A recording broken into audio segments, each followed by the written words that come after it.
Sesungguhnya pelantikan ini bukan sahaja satu penghormatan, tetapi juga satu amanah besar yang perlu dilaksanakan dengan penuh dedikasi, keikhlasan dan tanggungjawab. Pada masa yang sama, pelantikan ini tidak dilihat sebagai satu keistimewaan semata-mata,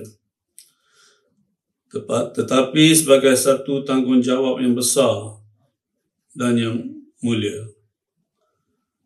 Kedudukan yang disandang adalah satu lambang kepercayaan, bukan sahaja daripada pihak pentadbiran negeri, tetapi yang lebih penting ialah daripada rakyat jelata yang meletakkan harapan tinggi pada kewibawaan dan kebijaksanaan para pemimpin di negeri Pahang ini.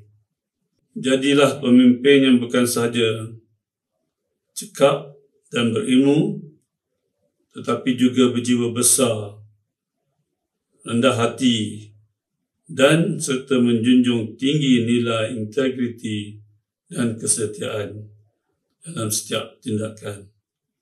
Berbaktilah dengan jujur, bertindaklah dengan adil, dan sentiasalah meletakkan kepentingan rakyat dan negeri mengatasi segala yang lain.